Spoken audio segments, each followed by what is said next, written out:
First question, Christian Yusores, DZMP. Good afternoon po, Yusek. Na-inform po ba ng BJMP ang Malacanang tungkol po doon sa umunoy makailang beses na pagbisita ni Vice President Sara Duterte sa Camp Bagong Diwa ng 10 oras ng gabi? Ano pong impormasyon yung nakarating sa Malacanang? Sa ngayon ay wala pa po rin na ibibigay sa atin kung anong update patungkol po dyan. At kung meron man pong ganitong instance, siguro po ay alamin po natin mula sa DILG. Tingnan na lang po natin. Follow up lang, ma'am. According to the post of Mr. Montulfo online, specifically yung binibisita daw po ni Vice President ay yung detainee na si Ramil Madriaga at nakikiusap di umano na huwag magsalita tungkol dun sa pakikipagsabwata ng mga Duterte sa drug lords at Pogo. Ano po masasabi ng palasyo? Nabasa nga po ito at nadinig na po at nakita kung ano yung naging statement ito si Ramil Madriaga na di umano ay bagman ng Vice Presidente at nagsasabi pa na mga Pogo operators at drug lords ang siyang nag-finance sa pangangampanya ng Vice Presidente. Kung ano masasabi ng palasyo dito, mas maganda po siguro na si Vice Presidente muna ang inyong tanungin at kung ito kanya mapapasinungalingan. Ma'am, one last na lang po, related din to the Vice President. Today, may mga nag-file po ng complaint sa Office of the Ombudsman against the Vice President. Kabilang po doon yung plunder, graft, malversation, and other charges.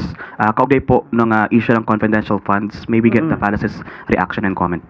Muli, kung ito naman po ay meron silang basihan para masampahan ang kaso, ang Vice Presidente, depende na po yan sa mga complainants. Kung ano po ang isinasaad sa kanilang complaint, kung nakapag-attach sila ng kanilang mga ebidensya, mas maganda pong maimbestigahan ito na mabuti.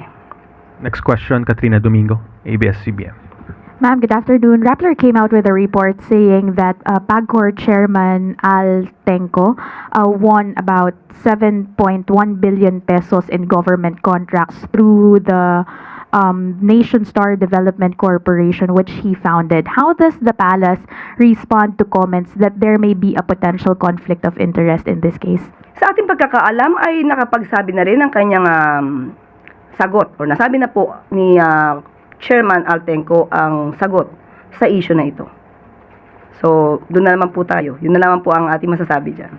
Ma'am, follow-up question lang po. How does the palace assure the public that the awarding of certain contracts to Altenco's company are quite fair and not based on Altenco's ties with or closeness with the first couple, considering na ilan po sa malalaking proyekto niya ay directly linked with the Marcos couple? First is yung West Visayas State University College of Law School where the First Lady teaches. It's pegged at around 779 million pesos. There's also a project ng multi-purpose facility in the President's hometown in Batac, Ilocos Norte, as well as the very completion of this new executive building amounting to 278 million pesos. Kung dumaan naman po ito sa tamang proseso at kung ito po ba ang kumpanya nito ay konektado pa ba si Chairman Altenco, doon na lang po siguro tayo magbase.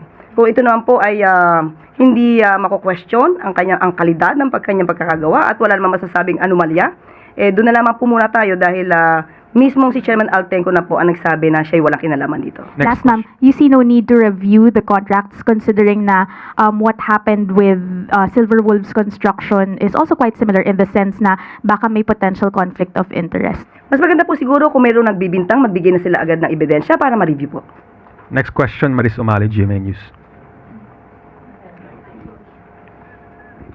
Good afternoon, Yusek. Ma'am, critics say that the anti-dynasty bill that was passed by the Speaker Boji D and Representative Sandro Marcos falls short of the Constitution's mandate because rather than prohibiting, it just limits.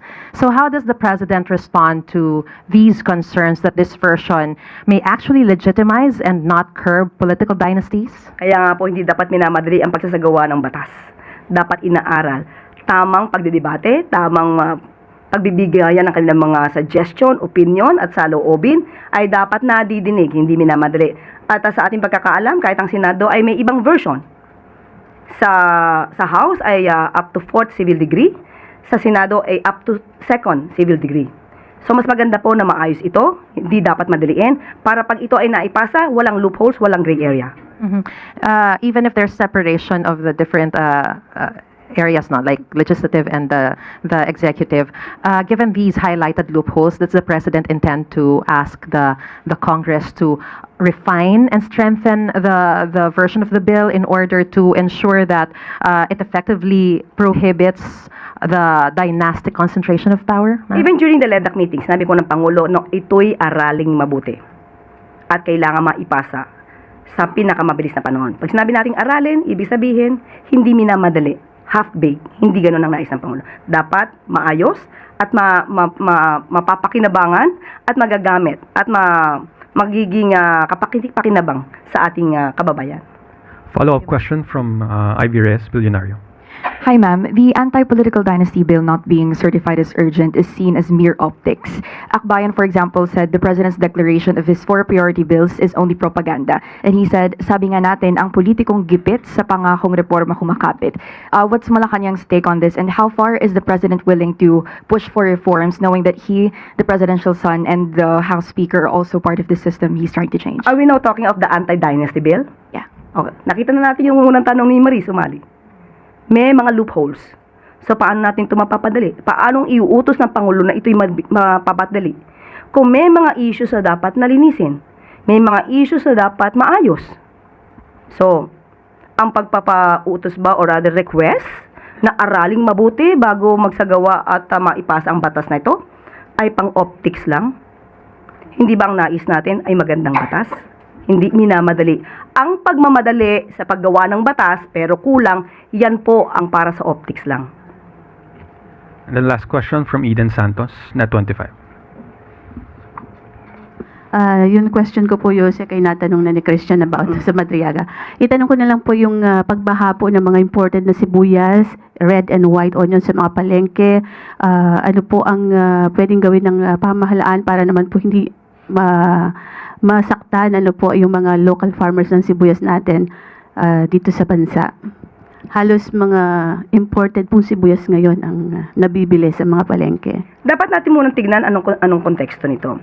Dahil kung marami po ngayon supply, ang sibuyas, hindi po ba umaaray tayo? Dahil napakamahal ng kada kilo na sibuyas. Kapag ka po naman gumawa ng paraan ang ating pamahalaan para hindi mabigatan ang ating mga consumer, meron din po na namang negative effect. So, dapat binabalanse po ito.